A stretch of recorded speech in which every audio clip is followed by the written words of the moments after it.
जब हम सांस लेते हैं तो वायु प्रत्यक्ष रूप से हमें 3-4 स्थानों पर ही महसूस होती है।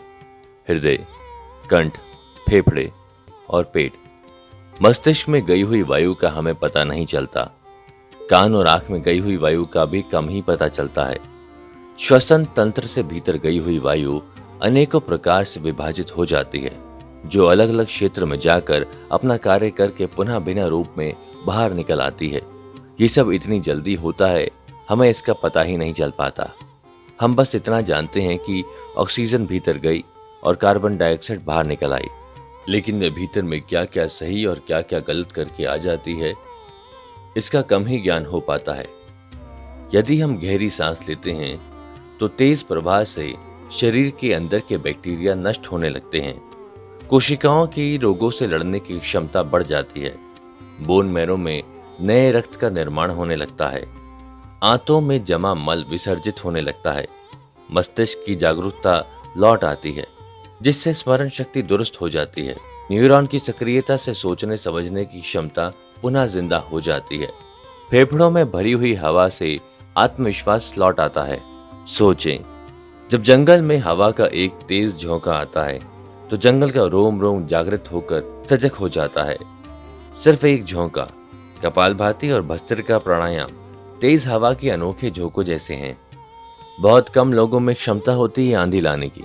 लगातार अभ्यास से ही आंधी का जन्म होता है। 10 मिनट की आंधी आपके शरीर और मन के साथ आपके संपूर्ण जीवन को बदल कर रख देगी। आजकल अधिकतर लोगों की सांसें उखड़ती बिखरती रहती हैं, उथल पुथल भरी रहती हैं या फिर तेजी से चलती रहती हैं। उन्हें पता ही नहीं चलता कि कैसे चलती रहती हैं। क्रोध का भाव उठा तो सांसें बदल जाती हैं। काम वासना का भाव उठा तब भी सांसें बदल जाती हैं। हमारी प्रत्येक भाव और विचार से तो सांसें बदलती ही हैं, लेकिन हमारे खान पान और रहन सहन से भी बदलती रहती हैं। असल में हमारी सांसों का हमारे मन की स्थिति और हमारे शारीरिक अवस्था से सीधा संबंध होता है। असल में पूरा योग विज्ञान ही सांसों को सही तरीके से लेने में ही टिका हुआ है। तो अगर हम सिर्फ सांसों को सही तरीके से लेना सीख जाते हैं तो हमारा जीवन जादू की तरह बदल जाएगा। आज के इस प्राचीन यौगिक कहानी के माध्यम से हम सांसों को सही तरीके से लेने का तरीका और सांसों के जादुई रहस्य के बारे में विस्तार से जानेंगे। बहुत समय पहले की बात है कि एक ऋषि अपने आश्रम में छात्रों को ध्यान प्राणायाम की शिक्षा दिया करते थे। ऋषि खुद भी एक योगी थे।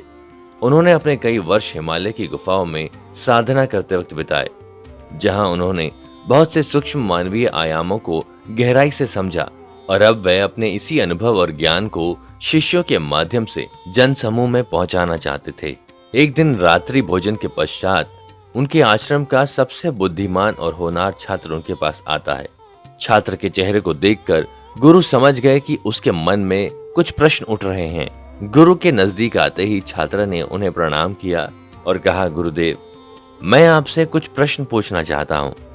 गुरु ने मुस्कुराते हुए कहा, मुझे मालूम है, मैं तुम्हारे चेहरे को देखकर ही समझ गया था। पूछो, क्या प्रश्न है तुम्हारा? छात्र ने कहा कि आप अक्सर कहते हैं योग, ध्यान और प्राणायाम का मूल आधार हमारी सांसें ही हैं और अपनी सांसों पर नियंत्रण पाते ही हम अपने विचार और अपने मन पर नियंत्रण पा लेते हैं। तो आज मैं आपसे सांसों के रहस्य और उसके यौगिक विज्ञान के बारे में विस्तार से जानने आया हूँ। ये सुन गुरु ने हल्की मुस्कान दी और फिर कहना शुरू किया, जैसे हमारा मन होता है, हमारी सांसों की गति भी वैसे होती है, या फिर जैसे हमारी सांसें होंगी वैसे ही हमारी मनोदशा हो जाती है। यानी हमारी सांसों से सब कुछ जुड़ा हुआ है। जो हमारे भीतर घटता है वह भी, और जो हमारे बाहर घटता है वह भी।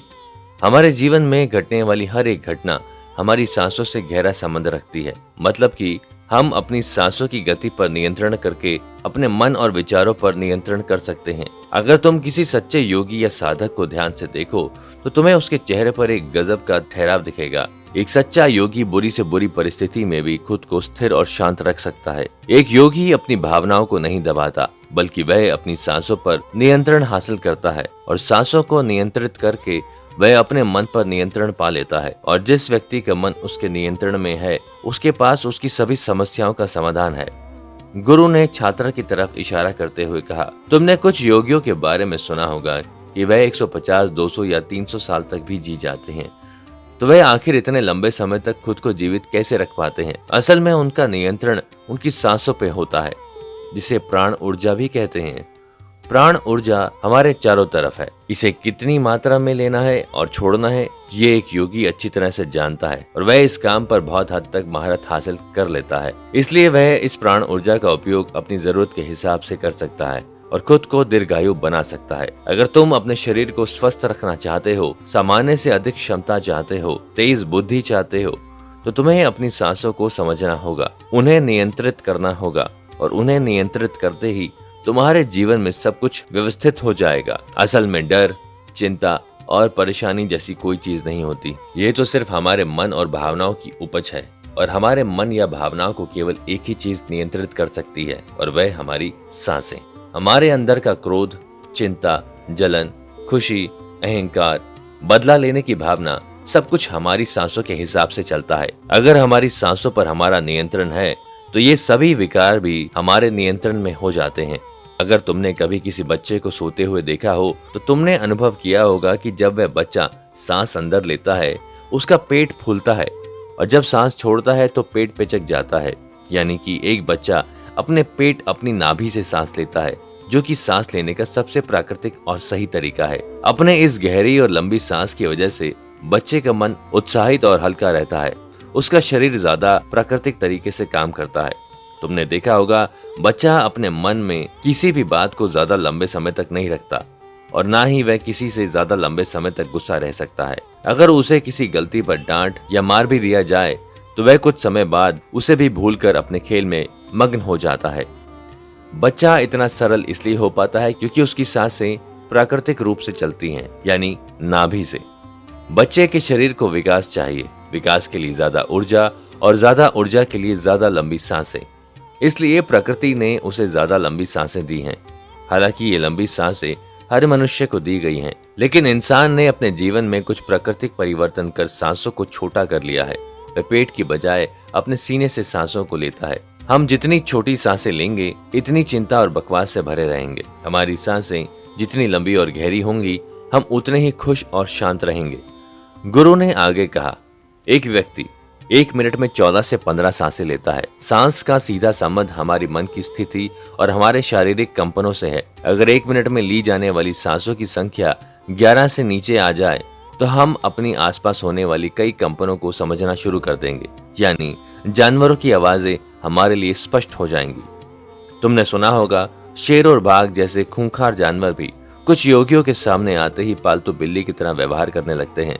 ऐसा इसलिए हो पाता है क्योंकि उन योगियों ने अपनी सांसों की संख्या को कम करके जानवरों की आवाजों, उनकी भावनाओं और उनके कंपनों के साथ एक संवाद स्थापित कर लिया है। अगर 1 मिनट में ली जाने वाली सांसों की संख्या 9 से कम हो जाए, पेड़ और वनस्पति जो फैला रहे हैं वह समझना हमारे लिए आसान हो जाएगा। अगर हमारी सांसें 6 से कम हो जाती हैं तो बेजान चीजें कैसे काम करती हैं ये समझना हमारे लिए आसान हो जाता है। बेजान चीजों की कंपन और उनसे जुड़ी दुनिया हमारे लिए स्पष्ट हो जाती है। दूसरे शब्दों में ब्रह्मांड की प्रकृति समझी जा सकती है और इसी स्थिति पर पहुंचकर ही बहुत से योगी और ऋषि मुनि ब्रह्मांड के रहस्यों और उनमें घटने वाली घटनाओं की भविष्यवाणी कर देते हैं। हमारा शरीर जितना स्थिर होता चला जाएगा, हम उतना ही सांसें कम लेंगे। अगर हम अपने पूरे शरीर को स्थिरता एक निश्चित स्तर तक ले जाएं और बहुत तेजी से सांसें ना ले रहे हो तो हमारा बोध बढ़ता चला जाता है। दोस्तों, योग विज्ञान के अनुसार एक साधक अपनी सांसों पर नियंत्रण करके ऐसी बहुत सी चीजें कर सकता है जो साधारण इंसानी जीवन से परे है।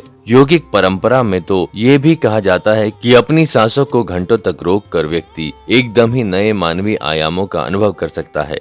ऐसी बहुत सी बीमारियां जो जानलेवा हो सकती हैं या जिनका कोई इलाज नहीं, उन्हें अपने मन और दिमाग पर नियंत्रण रखकर ठीक किया जा सकता है।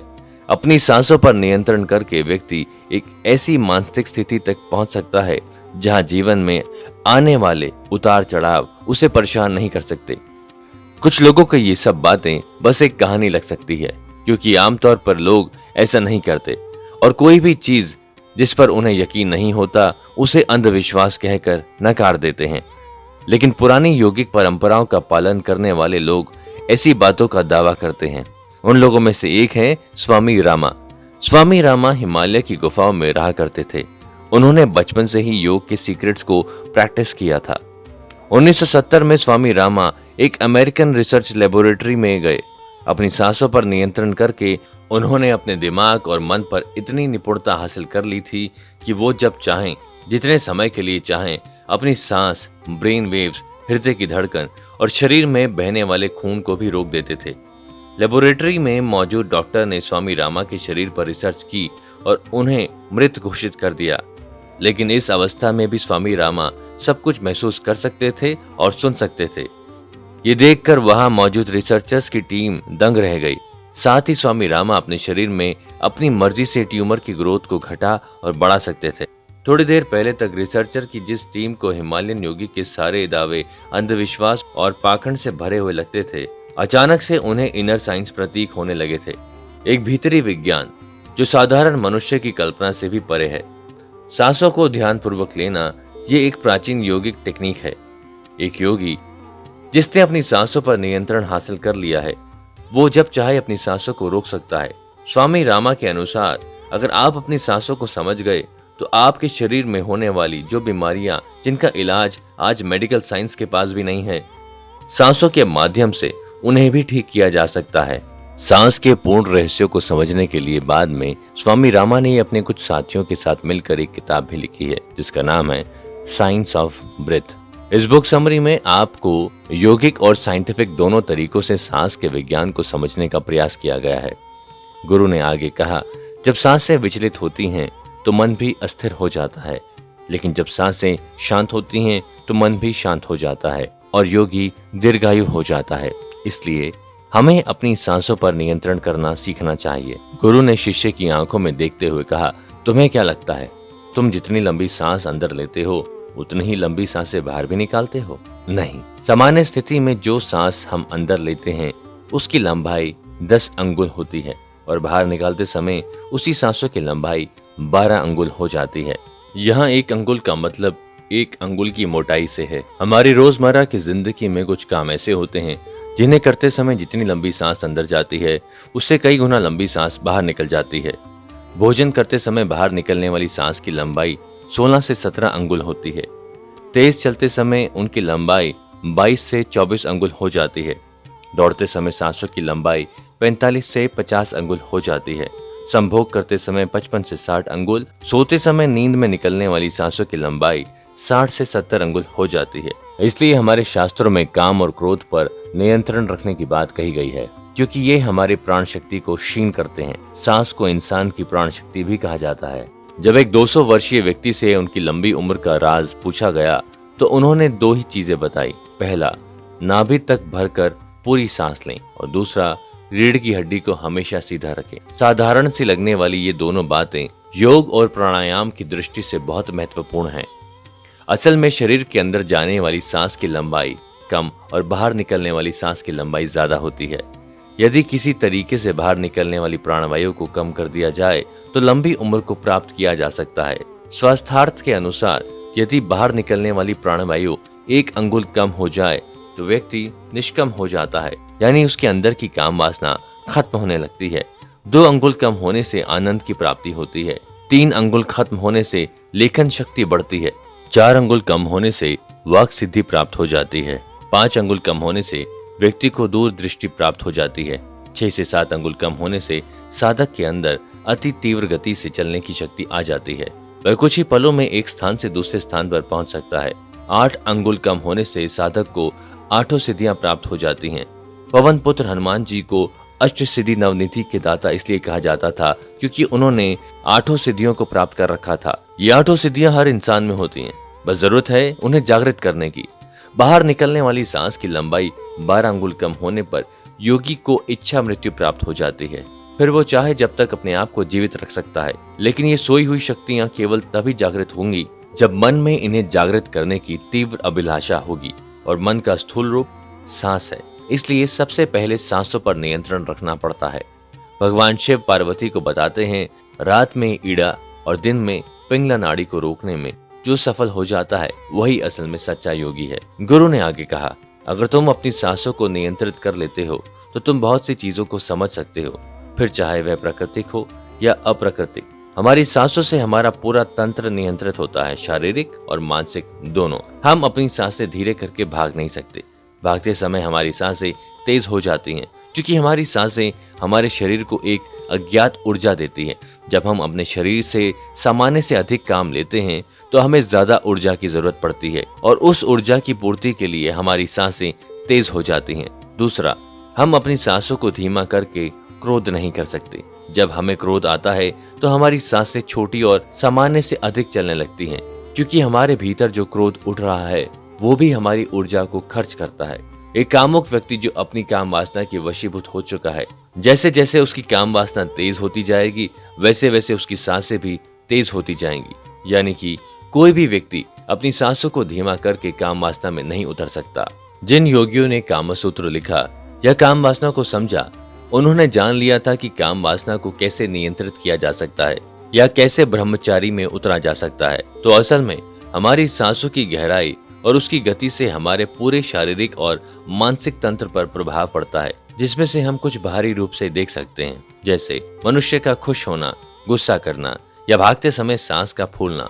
सांसों पर नियंत्रित करने के बाद हमारी भीतरी विचारों पर भी प्रभाव पड़ता है। सांसों को बदलकर हमारी भावना को और विचारों को भी तुरंत बदला जा सकता है।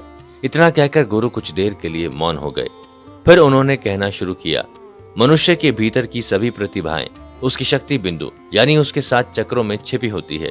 अगर कोई व्यक्ति तुम्हें सामान्य से बुद्धिमान लगता है तो ये उसके चक्रों का प्रभाव है, यानी उसका कोई विशेष चक्र सामान्य की तुलना में थोड़ा ज्यादा सक्रिय है। इसी प्रकार से छठी इंद्री का सक्रिय होना यानी भविष्य में होने वाली घटनाओं को पहले ही अनुभव कर लेना, ये संभावना मनुष्य की आज्ञा चक्र यानी कि उसकी तीसरी आंख से संबंध रखती है। लेकिन कभी भी ये 7 चक्र किसी भी व्यक्ति में पूरी तरह से जागृत नहीं हो पाते हैं। किसी में ज्यादा तो किसी में कम, बस मात्रा भर का फर्क होता है। असल में व्यक्ति की सबसे बड़ी गलती ये है कि वो सीधे अपने मन पर नियंत्रण करने का प्रयास करता है, जो कि संभव नहीं है। उसे सबसे पहले अपनी सांसों पर नियंत्रण करने का प्रयास करना चाहिए। मन खुद ब खुद नियंत्रित हो जाएगा। इंसान अपनी 5 इंद्रियों नाक, आंख, कान, जीभ और त्वचा के माध्यम से इस जीवन को महसूस कर पाते हैं। लेकिन ऐसे बहुत से सूक्ष्म रहस्य और आयाम हैं जिन्हें ये हमारी 5 इंद्रियां नहीं पकड़ सकती। उदाहरण के लिए, एक कुत्ता जिस सूक्ष्म कंपन और सुगंध को पकड़ और महसूस कर सकता है, वह एक साधारण इंसान नहीं कर सकता। एक बिल्ली किसी भी अनहोनी को पहले ही महसूस कर लेती है और रोने लगती है। एक गिद्ध जो बहुत ऊंचाई से भी जमीन पर चलने वाले छोटे छोटे जीव को देख लेता है। साथ ही बंदर और ऐसे बहुत से पक्षी हैं जो किसी भी प्राकृतिक आपदा जैसे भूकंप, ग्रहण, समुद्री तूफान आदि के आने से पहले ही उसके कंपनों को महसूस कर लेते हैं और घटना के घटने से पहले ही सुरक्षित जगह देखकर खुद को छुपा लेते हैं। इन घटनाओं के कंपनों को मनुष्य नहीं पकड़ पाता। तो इस बात से हमें पता चलता है कि हमारे आसपास ऐसी बहुत से कंपन और तरंगे हैं जिन्हें ये हमारी 5 इंद्रियां नहीं पकड़ सकती, लेकिन कुछ जीव जंतु उन्हें पकड़ और समझ सकते हैं। तो अगर उन पशु पक्षियों की ये संभावना हमें मिल जाए तो हम एक अद्भुत मनुष्य बन सकते हैं। और क्योंकि हर जीव जंतु की सांसों की संख्या और उसके लेने का तरीका अलग अलग होता है, इसलिए उन सब में संभावनाएं भी अलग अलग होती हैं। अगर हम भी अपने अंदर कुछ ऐसी अलौकिक विशेषताएं चाहते हैं तो अभ्यास के माध्यम से हमें अपनी सांसों की संख्या को कम करना होगा और उसी स्तर पर ले जाना होगा जहां पर हम इन कंपनों को महसूस कर सकते हैं। एक कुत्ता जो कि 1 मिनट में 27 से 28 सांसें लेता है, वो 10 से 12 साल तक जीता है। एक इंसान 1 मिनट में 14 से 15 सांसें लेता है और वह 80 से 100 साल तक जी सकता है। लेकिन एक कछुआ जो कि 1 मिनट में 5 से 6 सांसें लेता है, वो 500 से 600 सालों तक भी जी सकता है। इससे ये साफ स्पष्ट है, जिस जीव की सांसों की संख्या कम होती है वो उतनी ही लंबी आयु तक जी सकता है। इसी चीज को हमारे पूर्वजों ने समझकर सांसों की संख्या को कम और उसकी गहराई को ज्यादा करने के विज्ञान पर काम करना शुरू कर दिया था, क्योंकि वे समझ गए थे कि इंसान को जीने के लिए साल या महीने नहीं बल्कि एक निश्चित संख्या में सांसें मिलती हैं और सांसों को लेने की गति को कम करके उम्र को लंबा किया जा सकता है। लेकिन सांसों को धीमा और लंबा होने की ये गति प्राकृतिक रूप से होनी चाहिए। इसमें व्यक्ति को सांस के साथ किसी भी प्रकार की जोर जबरदस्ती नहीं करनी चाहिए, बल्कि अभ्यास के माध्यम से नाभि से भरकर सांस लेने को अपने जीवन का एक हिस्सा बना लेना चाहिए। इसके बाद गुरु थोड़ी देर के लिए रुके, एक लंबी सांस ली और फिर कहना शुरू किया। योगिक प्रक्रिया में एक शब्द होता है नाद या अनंत नाद। ये एक ब्रह्मांडी ध्वनि है। ये किसी साधारण मनुष्य को सुनाई नहीं दे सकती, क्योंकि ये वो ध्वनि नहीं जो किसी टकराव से पैदा होती है। ध्वनि का सीधा सा विज्ञान है। जहाँ टकराव या घर्षण होगा वहीं कंपन होगा, और जहाँ कंपन होगा वहीं ध्वनि उत्पन्न होगी। और टकराव से पैदा हुई इस ध्वनि को हमारी इंद्री यानी हमारे कान सुन सकते हैं, परंतु हमारे शरीर के भीतर कुछ सूक्ष्म इंद्रियां भी निवास करती हैं जो अक्सर निष्क्रिय और शांत रहना पसंद करती हैं। लेकिन अगर हम इन इंद्रियों को सक्रिय कर लेते हैं तो वो नाद की ध्वनि को सुन सकती है। नाद एक ऐसी ब्रह्मांडी ध्वनि है जो किसी घर्षण या टकराव से पैदा नहीं होती। ये ध्वनि हमारे बाहर भी है और हमारे भीतर भी। लेकिन जो व्यक्ति मानसिक अवस्था के उस स्तर तक नहीं पहुंचा, उसके लिए ध्वनि एक कल्पना मात्र हो सकती है। लेकिन अगर तुम चाहो तो सही अभ्यास के माध्यम से इसे सुन सकते हो। शिष्य ने कहा, लेकिन गुरुदेव वो अभ्यास क्या है? गुरु ने कहा, सबसे पहले तो तुम्हें रोज कुछ समय एकांत में बैठकर अपनी सांसों पर ध्यान देना होगा। देखो तुम्हारी सांसें सीने से आ रही हैं या पेट से। अगर सांसें सीने से आ रही हैं तो सांस को पेट से लेने का प्रयास करो, यानी जब तुम सांस लो पेट फूले, और जब छोड़ो तब पेट पिचके। धीरे धीरे समय के साथ तुम्हारी सांस का केंद्र तुम्हारी नाभि से होता हुआ नीचे चला जाएगा, यानी अब तुम्हारी सांसें तुम्हारी नाभि के नीचे से आ रही होंगी। लेकिन जिस दिन तुम्हारी सांसें प्राकृतिक रूप से बिना ध्यान दिए और बिना तुम्हारे प्रयास के रातों दिन तुम्हारी नाभि के नीचे से चलने लगेंगी, उसी पल से तुम नाद की ध्वनि को सुनने में सक्षम हो जाओगे। लेकिन याद रहे, इस सिद्धि को प्राप्त करना इतना आसान नहीं है। इसके लिए बहुत ही दृढ़ निश्चय और अभ्यास की जरूरत पड़ती है। दोस्तों, चिंता, डर, ठहराव व अपनी आदतों के कारण जब हम हल्की और छोटी सांसें लेते हैं तो हवा केवल हमारी ऊपरी फेफड़ों तक ही सीमित रह जाती है, जिससे हमारे शरीर तक कम ऑक्सीजन पहुंचती है और कार्बन डाइऑक्साइड इकट्ठा होना शुरू हो जाती है। शरीर का माध्यम अम्लीय हो जाता है, जिससे रोग प्रतिरोधक क्षमता कम हो जाती है। हमारी नजर कमजोर पड़ने लगती है, हमारी बौद्धिक और शारीरिक क्षमता भी कमजोर पड़ने लगती है और हमारा शरीर धीरे धीरे बीमारी की गिरफ्त में जाने लगता है। लेकिन जब हम गहरी और लंबी सांसें लेने का प्रयास करते हैं तो इससे हमारे फेफड़े के निचले हिस्से पर भी ज्यादा हवा पहुंचती है और न केवल हमारे शरीर को ज्यादा ऑक्सीजन मिलती है, बल्कि हमारे निचले फेफड़े में जमा गंदगी भी बाहर निकलने लगती है। हमारे शरीर में कुछ ऐसी गंदगी जमा हो जाती है जिसे मल मूत्र या पानी के माध्यम से नहीं बल्कि हवा के जरिए ही बाहर निकाला जा सकता है। साथ ही गहरी सांस लेने से हमारा डर, चिंता, मानसिक तनाव भी कम हो जाता है और हम खुश रहने लगते हैं। गहरी सांस लेने के इतने सारे मानसिक और शारीरिक फायदे हैं कि उन पर बोलना शुरू कर दें तो ये वीडियो भी और लंबी हो जाएगी। तो इसे यहीं खत्म करते हैं। मुझे उम्मीद है कि इससे आपको फायदा मिलेगा। अपना ध्यान रखिए और स्वस्थ रहिए।